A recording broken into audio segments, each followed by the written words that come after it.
చేయాలి? నా కొడుకు లేడని చెప్పని మీ నాన్న లేడు అని చెప్పన్నా.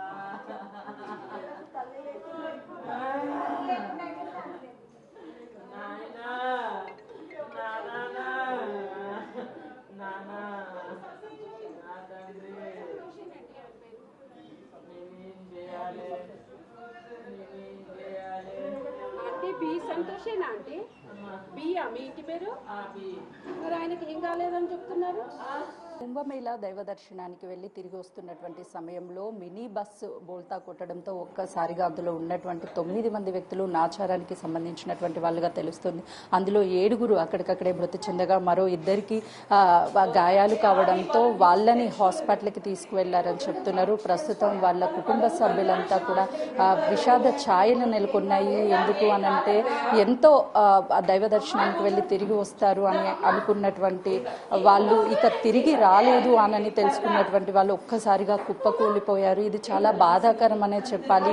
ఒకవైపు కుటుంబంలో ఉన్నటువంటి కొడుకుని కోల్పోయి తల్లి తల్లడిల్లిపోతుంది. రీసెంట్ గానే కోడలు చనిపోయింది. తనకి 2 పిల్లలు, ఆ చిన్న 2 పిల్లల్ని చూసుకోవడానికి ఎవరూ లేరు. ఇప్పుడు మమ్మల్ని అనాథులుగా చేశారు. అక్కడ ఏం జరిగింది ఏంటి అనేది తెలియదు అని చెప్తున్నారు.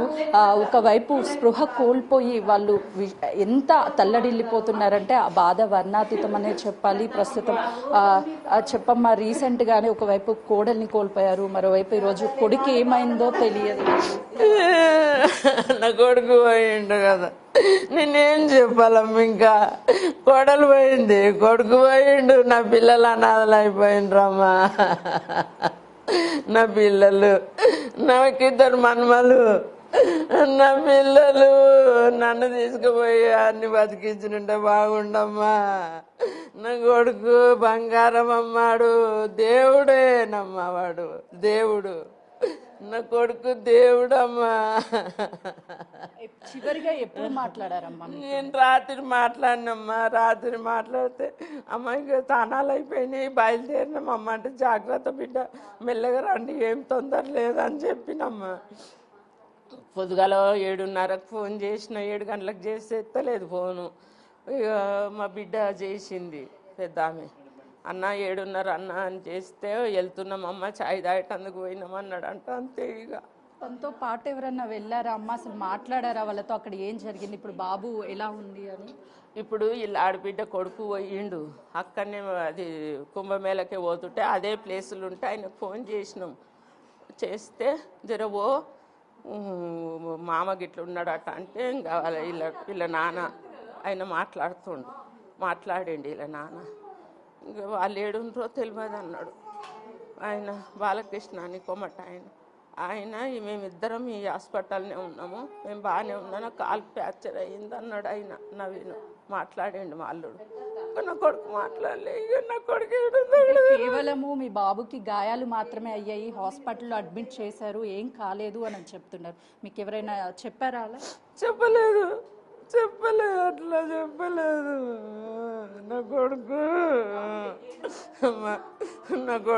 నా కొడుకు 2 చిన్న పిల్లలు అడుగుతున్నారా? లేరు, వాళ్ళు హాస్టల్ ఉన్నారు. నిన్ననే మొన్న ఇంటికి వస్తే నిన్న నా చిన్న కొడుకు దోలిచ్చి వచ్చిండు. ఇంకా వాళ్ళకి ఏం తెలియదు. నా కొడుకు తండ్రి అంటే పంచ ప్రాణాలమ్మా. అది తండ్రి అంటే చాలా ఇష్టం వాళ్ళకు. బాధాకరం. ఎందుకంటే ఈ వయసులో నీకు కొడుకుని ఎంతో కొడుకు ఇంకేం చేయాలమ్మా? నేను ఎందుకమ్మా నాకు బతుకు?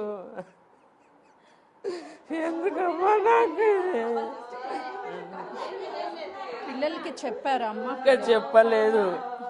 జస్ట్ గాయాలయ్యాయని మాత్రమే ఇన్ఫర్మేషన్ వస్తుంది. ఒకే కుటుంబంలోకి సంబంధించి 2 వెళ్ళారు, కానీ అక్కడ ఏం జరిగింది ఏంటి అని తెలియక తల్లడిల్లిపోతున్నటువంటి పరిస్థితి ఉంది. కేవలం గాయాలు మాత్రమే అయ్యాయి, అవుట్ ఆఫ్ ఇంజురీస్ ఎక్కువగా అయినప్పటికీ వాళ్ళని హాస్పిటల్లో అడ్మిట్ చేశారని మాత్రమే వస్తున్నటువంటి ఇన్ఫర్మేషన్. కానీ వేరే రాష్ట్రం కావడంతో అక్కడ ఎవరు కాంటాక్ట్లో టచ్లోకి లేకపోవడం వల్ల వాళ్ళకి ఏమీ అర్థం కాక అక్కడ పరిస్థితి అసలు ఏంటి, ప్రస్తుతం వాళ్ళు ఎక్కడున్నారు ఏంటి అనేది కనీస ఇన్ఫర్మేషన్ కూడా తెలియక ఒకవైపు చూస్తున్నాము.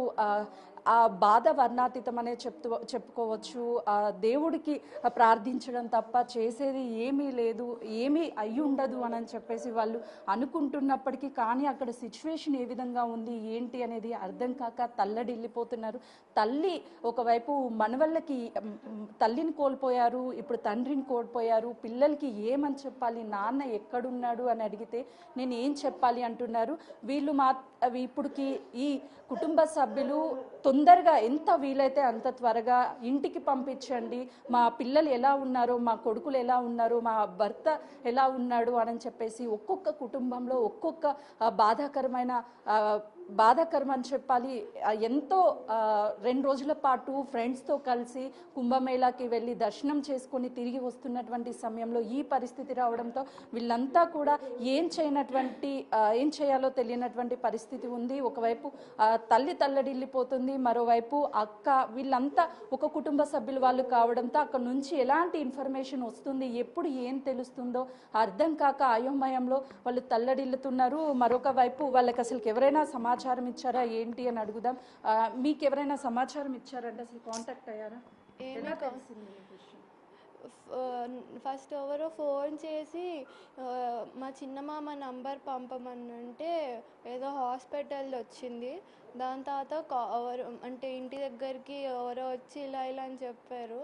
అప్పటికి ఇంకా ఎగ్జాక్ట్గా తెలియదు ఏమైందో. అంటే మీరు మాట్లాడే ప్రయత్నం చేశారా, కాల్ చేశారా? మా నాన్నతో అయితే మాట్లాడాను. లెఫ్ట్ లెగ్ ఒక్కటే ఫ్రాక్చర్ అయ్యింది అని అన్నారు. ఇంకా మా అమ్మ వాళ్ళదేం అడిగితే తెలీదు అని అన్నారు, వేరే హాస్పిటల్లో ఉన్నారని. అంటే మా అమ్మాయికి మీరు కాంటాక్ట్ అయ్యారా? కాల్ ఏమన్నా? మా అమ్మ వాళ్ళకి కాల్ చేస్తే స్విచ్ ఆఫ్ అనే వస్తుంది ఫోన్, ఎవరు లిఫ్ట్ చేయట్లేదు. జరిగినటువంటి సంఘటన చాలా బాధాకరము. ఈ నాచారంకి సంబంధించినటువంటి పరిధిలోనే 9 కుటుంబాల్లో కి సంబంధించినటువంటి వ్యక్తులు వెళ్ళారు. అందులో 7 చనిపోయారని చెప్తున్నారు. అసలు కనీసం వాళ్ళు ఇంటికి తిరిగి క్షేమంగా రావాలి అని చెప్పేసి కోరుకుంటున్నాము. కానీ ఏం జరిగింది అక్కడ ఏంటి అనేది అర్థం కాలేదు. వెళ్ళేటప్పుడు ఎంతో సంతోషంగా వెళ్ళారు, కానీ ఇలా అవుతుంది, ఇలా ఇన్సిడెంట్ జరుగుతుంది, లేకపోతే వాళ్ళకి ఇంజూరీస్ అవ్వడం కానీ లేకపోతే వాళ్ళ ప్రాణాలు కోల్పోతారని అస్సలు ఊహించలేదు. చాలా బాధాకరమని వాళ్ళ ఆవేదనని వ్యక్తం చేస్తున్నారు. ఈ విషయం తెలుసుకున్న వెంటనే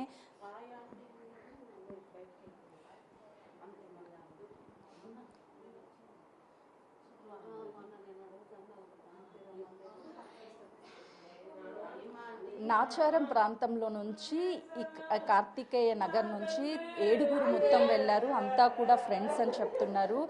వీళ్ళంతా కలిసి వెళ్ళారు. కానీ ఇందులో ఉన్నటువంటి 7గురిలో చనిపోయినటువంటి వాళ్ళే ఎక్కువగా ఉన్నారు. 2కి మాత్రమే మేజర్ ఇంజూరీస్ అయ్యాయని తెలుస్తున్నాయి. రెగ్యులర్గా ఉదయం లేస్తే అందరూ ఫ్రెండ్స్ కాబట్టి ఒక ఏజ్ వాళ్ళతో పాటు వాళ్ళకంటే చిన్న ఏజ్ వాళ్ళు కూడా ఫ్రెండ్స్గా ఉండి ఒక కుటుంబం లాగా ఉంటాము. అలాంటిది ఈరోజు వెళ్ళినటువంటి వాళ్ళలో 7 వరకు చనిపోవడం నిజంగా బాధాకరం అని చెప్తున్నారు. పక్కన ఉన్నటువంటి ఫ్యామిలీ మెంబర్స్ కూడా ఎంతో కలిసి ఉండే వాళ్ళము, ఒకే కుటుంబంలో అటు తండ్రితో పాటు మరోవైపు మేనమామ. కొద్దిసేపటి క్రితం మనతో మాట్లాడినటువంటి అమ్మాయి నాన్న కాల్ చేసి నాకు కాలుకి ఇన్జూర్ అయింది, మామయ్య ఎక్కడున్నాడో తెలియదు అని చెప్పేసి వాళ్ళ నాన్న చెప్పాడు.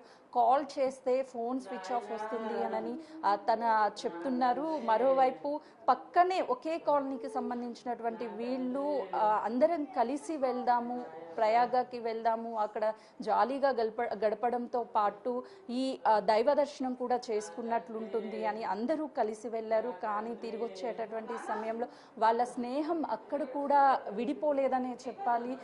ఎంత కలిసి అక్కడికి వెళ్ళారో తిరిగి వచ్చేటప్పుడు కూడా అందరూ ప్రాణాలు అంటే మరణంలో కూడా స్నేహం బంధుత్వం వీడలేదు అని చెప్పేసి వీళ్ళు ఆవేదనతో పాటు బాధను వ్యక్తం చేస్తున్నారు. చిన్న చిన్న పిల్లల దగ్గర నుంచి అసలు ఏమైంది, ఏం జరిగింది వాళ్ళకి తెలియదు. కానీ వాళ్ళ తల్లిదండ్రులు ఏడుస్తుండడంతో ఆ పిల్లలు కూడా ఏం జరిగిందో తెలియకపోయినా సరే ఆ తల్లిదండ్రులు ఏడుస్తుంటే వాళ్ళు కూడా గుక్క పెట్టి ఏడుస్తున్నారు. వాళ్ళని ఓదార్చడము ఎవరి తరం కాదనే చెప్పాలి. ఒక కుటుంబంలో 2 విషాద ఘటనలు జరిగితే ఒక ఇష్యూ జరిగితేనే చిన్న కుటుంబంలో వ్యక్తులకి గాయమైంది తెలిస్తేనే తల్లి తల్లడిల్లిపోతుంది. కొడుకుకి ఏమైంది దగ్గర ఉండి చూడడానికి వెళ్ళడానికి కూడా పరిస్థితి లేదు. ఎక్కడో మధ్యప్రదేశ్ అంటే వేరే రాష్ట్రంలో జరిగినటువంటి ఘటన కాబట్టి పోలీసులు కావచ్చు, ఆ స్టేట్కి సంబంధించినటువంటి వాళ్ళందరూ సపోర్ట్ చేయాలి. వెంటనే చనిపోయినటువంటి వాళ్ళని నాచారంలోని తమ సొంత ఇళ్ళకి పంపించాలి. అక్కడ ట్రీట్మెంట్ అందుతున్నటువంటి వాళ్ళు ఎవరైతే ఉన్నారో వాళ్ళకు కూడా మెరుగైన ట్రీట్మెంట్ అందించాలి అని అంటున్నారు. మరోవైపు ఆ పిల్లలకి అసలుకి ఏం తెలియదు, కానీ పెద్దనాన్న అని చెప్పేసి ఆ పిల్లలు తల్లడిల్లిపోతున్నారు. ఈ ఘటన అందరినీ కలిచివేస్తుంది. ప్రస్తుతానికి వాళ్ళ కుటుంబంలో విషాద ఛాయలు నెలకొన్నాయి. ఎప్పుడు వస్తాడు పెద్దనాన్న, ఎక్కడికి వెళ్ళాడు అని పిల్లాడు తల్లడిల్లిపోతున్నాడు.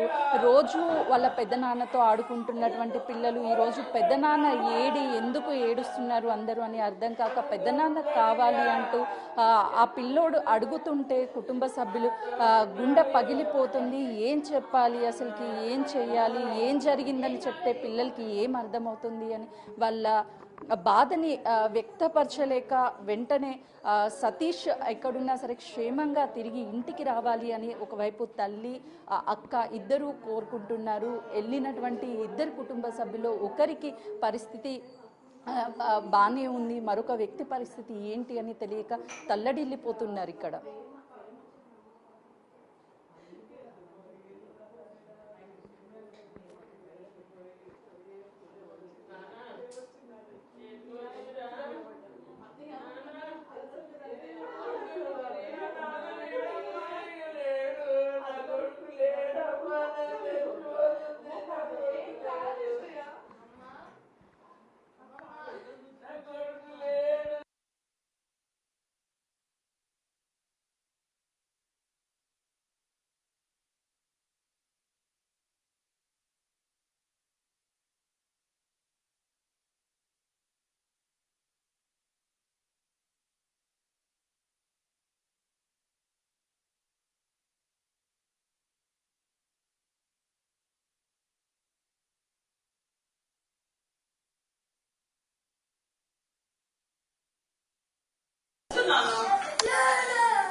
నీ కొడుకు అని అంటుంది.